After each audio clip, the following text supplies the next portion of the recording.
को ज़रूर सब्सक्राइब कर लें और बेल के बटन को दबा दें ताकि हर आने वाला नया अमल, नई वीडियो भाइयों को मिलती रहे। आज के अमल में एक बहुत ही ज़बरदस्त तरीका देने जा रहा हूँ। ये इस अमल के ज़रिए आप दो लोगों की तलाक करवा सकते हैं, यानी मियाँ बीवी की तलाक करवा सकते हैं। आप दो दिलों में जो है जुदाई दिलवा सकते हैं, नफ़रत करवा सकते हैं। दो लोगों को आपस में समझेंगे लड़ाई करवाने वाला ये अमल है। तो अगर आप किसी के लिए करना चाहते हैं कि आप बहुत अगला बंदा मजबूर है और आप उसकी जो है वो तलाक करवाना चाहते हैं, तो आप किसी के लिए भी कर सकते हैं। औरत अपने हस्बैंड से तलाक लेना चाहती है, उसे जान छुड़वाना चाहती है, उसे तंग है, तो वो इस अमल को कर सकती है। बहुत ही लाजवाब अमल है और बहुत कोई ख़ास इसमें मेहनत नहीं करनी पड़ेगी आपको, लेकिन ये काम गारंटी के साथ करेगा।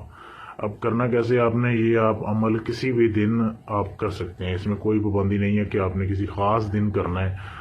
आपने ऐसे करना है, एक सफ़ेद कागज़ लेना है, बिल्कुल सफ़ेद कागज़ जिसके ऊपर कोई लाइन ना हो।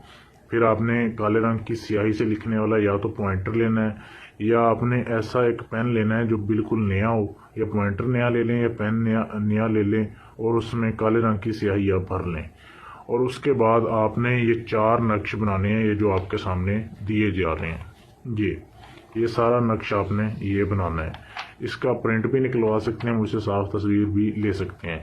लेकिन जहाँ पे लिखा हुआ है फ़लाँ बिन फ़लाँ, यहाँ पे अगर तो आप तलाक करवाना चाहते हैं तो यहाँ पे आप लिखेंगे उसका नाम और उसकी वालदा का नाम जिसे आप तलाक लेना चाहते हैं, अगर ये औरत कर रही है। अगर आप किसी दूसरे बंदे के लिए कर रहे हैं तो भी उसका नाम और उसकी वालदा का नाम यहाँ पे लिखना ज़रूरी है। और यहाँ पे लिखने के बाद आगे आपने लिखना है तलाक, अगर आप तलाक करवा रहे हैं। अगर आप उन दोनों में जुदाई करवाना चाहते हैं तो ये फ़लाँ बिन फ़लाँ की जगह उसका नाम और उसकी वालदा का नाम लिख के फिर जुदाई लिखना है। इस तरीके से आपने लिखना है। अगर नफ़रत करवाना चाहते हैं तो फिर नफ़रत लिखना है आपने। तो ये तरीका आपने ऐसे लिखना है, बिल्कुल ऐसे ये नक्श दिया जा रहा है। ये 4 नक्श आपने बना लिए। ये ख्याल रखना है कि बनाते वक्त आपके पास कोई नहीं होना चाहिए। 4 नक्श लिखने के बाद आपने चारों के तावीज़ बनाने हैं। तवीज़ की शक्ल में उसको आपने बना देना है, फोल्ड कर लेना है। उसके बाद आपने एक एक नक्श जो है उसको उसकी जगह पे पहुंचाना है, यानी कि एक नक्श आपने आग के करीब दफन कर देना है जहाँ पे रोज़ आग जलती हो। आप मट्टी के चूल्हे के करीब दफन कर सकते हैं या कोई भी ऐसी जगह जहाँ पे उसे हीट पहुंचती रहे, आग की उसे जो है तपश जाती रहे, ऐसी जगह पे आपने उसे दफन करना है, एक तवीज़ को, एक नक्श को। दूसरा जो है आपने कब्र के करीब दफन करना है, कब्र के पाँव वाली साइड पे आपने दफन करना है।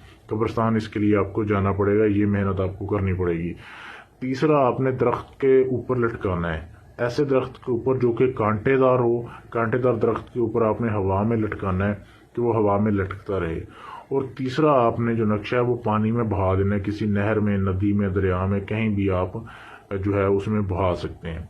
ये काम आपने करने हैं। 4 नक्शा आप जैसे बहाएंगे फिर 4 दिन के अंदर अंदर, तलाक के लिए आप कर रहे हैं तो तलाक हो जाएगी, जुदाई के लिए, नफरत के लिए करने हैं तो वो काम हो जाएगा। बहुत ही लाजवाब अमल है। 4 दिन के अंदर अंदर आप अपना काम अपनी आंखों के सामने होता देखेंगे। इस अमल को करने से पहले इजाज़त ले लें ताकि आपका अमल कामयाब हो जाए। या अगर आप ये अमल मुझसे करवाना चाहते हैं, अर्जेंट है आपको, आप इससे भी ज़्यादा जल्दी करवाना चाहते हैं, तो आप मुझसे करवा सकते हैं। अगर आपका काम कहीं से नहीं हुआ तो आप मुझसे अपना काम गारंटी के साथ करवा सकते हैं।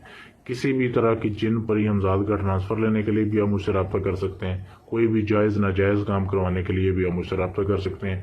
और इस अमल की इजाज़त के लिए भी आप मेरे दिए गए व्हाट्सएप के नंबर पर मैसेज करके इजाज़त ले सकते हैं।